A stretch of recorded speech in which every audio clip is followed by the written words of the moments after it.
Hello guys, Erica Hargadon here, certified child sleep consultant with my private practice Babog. I am the creator of the Sleep Series, which is a video-based online sleep program to help you on your journeys with your little one's sleep, and I'm a mum of three. So there's very little that I haven't seen on the sleep front myself with my own family. And what I'm going to talk about today, I've gone through three times over, and this is the transition from 2 naps to 1. This is something that's coming up quite a bit in the Q&As, in DMs, in the Sleep Series page, and in my one-to-ones. How to know when it's due to happen, the signs to watch out for, and the way that I would recommend that you do it, because there's lots of different ways to make the transition, and I kind of have a way that seems to work quite well for the families that I've worked with and with my own children as well.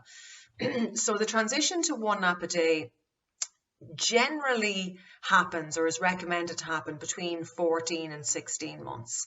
Now this can vary, and children can very much show the signs of their daytime sleep need shifting a good bit prior to that. I've often seen children kind of starting to show that shift at 11 or 12 months. But what you want to do is retain 2 naps a day for as long as possible until you need to make the shift. So things that you might notice start to occur are where baby has been quite settled in their napping, but now is taking a long time to fall asleep at a particular nap. This generally is the second nap, that it starts to get shorter and shorter and shorter, but the morning nap stays good. But sometimes it can be the other way around, where baby is taking longer and longer to settle asleep at the morning nap. So there's a nap shift and a change going on there. Maybe it manifests itself in nap refusal. Baby is completely refusing to go down for 1 nap. I would generally see that ends up being the second nap, but it could be the first nap as well. And that's a sign that daytime sleep need is changing. Equally, everything can be fine in the naps, and like daytime sleep is so settled, but all of a sudden night waking starts to occur where it wasn't present previously, or dreaded early morning waking starts to sneak in where it wasn't present previously, or baby is taking ages to settle to sleep at night where they were settling perfectly fine. So this can be a sign that daytime sleep need is shifting. Now, as I said, I would always recommend that families try and retain 2 naps a day for as long as possible. So like ways of doing that are like taking notes. I say to everyone to log things, write things down, because when you write things down, you've pattern, you can see pattern. Whereas if you're trying to remember in your sleep deprived brain, you'll not be able to see the wood from the trees. So if you write things down, you'll see pattern. You'll be able to go, right, well, they're refusing nap 2. So maybe if I cap nap 1, like actively wake them after an hour or 45 minutes or something like that, then maybe I have a chance of establishing nap 2 again. And to try these things so that you aim to retain the 2 naps a day. I would often find with babies that are presenting at 11 and 12 months of needing a tweak in their napping, when they're kind of looking like the transition to 1 nap a day is coming, that if we do this where we actively wake after nap 1 and leave a 3-hour gap from the wake of that nap to nap 2, we can retain 2 naps a day. But what you're looking to do is try and make sure that all napping is done by 3 or half 3, so that baby is tired enough to go to sleep at 7 or 7:30. So that's important. Try and hold on to it.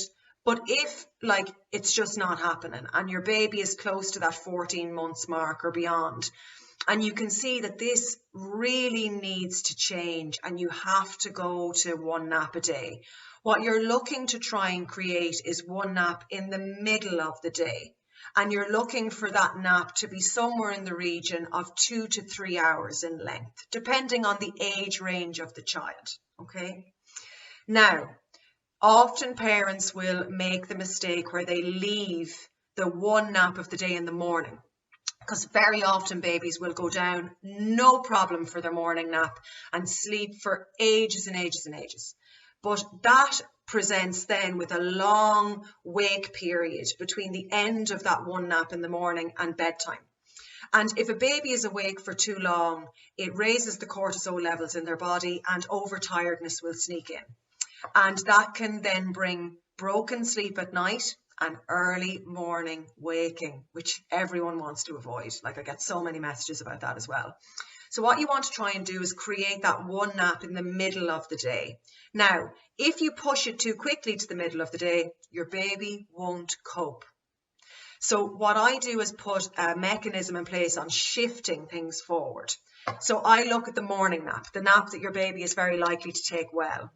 And I go, okay, how far out can I push that morning nap that baby will cope with?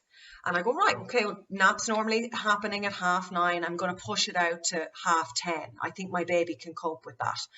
And I let them sleep for as long as they sleep. So let's say your baby sleeps for 3 hours. They still will have too long a wake period between the end of that nap and bedtime if you were to keep bedtime at 7 or 7:30. So you need to bring bedtime forward. Allow your baby to kind of bridge the gap and bring bedtime earlier, like even 6 o'clock isn't too early, because allowing them to get that additional sleep at night will help them in this transition period and not get overtired. And it doesn't necessarily mean that your baby's going to wake earlier in the morning. It's just giving them an extra sleep opportunity. Now, don't get stuck with the nap in the morning. Keep shifting things forward. How do you do that? By 5 minutes a day or 15 minutes every 3 days, until that nap is landing in the middle of the day at 12 or 12:30.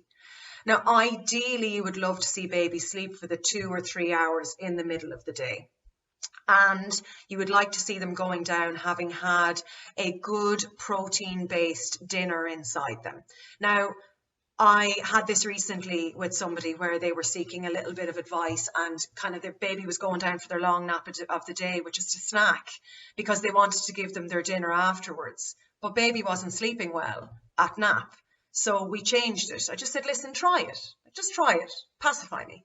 And lo and behold, they had a dinner, like I think it was like a chicken curry or something.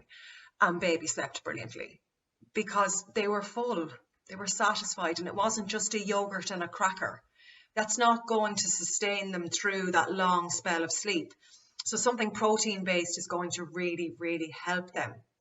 So the key things to kind of take away are, don't get stuck with just a morning nap, because you'll end up in a cycle probably of early morning waking. Keep shifting it forward and watch out for the signs of your baby needing a nap tweak in order to retain the 2 naps a day for as long as possible. But then when it comes time to make the shift, choose a day and make the shift and employ your early bedtime to help. Now, in the short term, your baby might flip-flop a little bit. Might need a 2-nap day every so often while they're getting used to this. Remember, this is a big change for them, so they're going to need you to help them cope. But be patient. It can be quite a tetchy transitionary period, but usually I would see within kind of 3 weeks, if you're very systematic about this, things will settle down and baby will get used to the change that's being made, but it still might take a further couple of weeks for things to settle entirely. So if you're looking to learn more about me, check out my website, babogue.com. Thanks a million.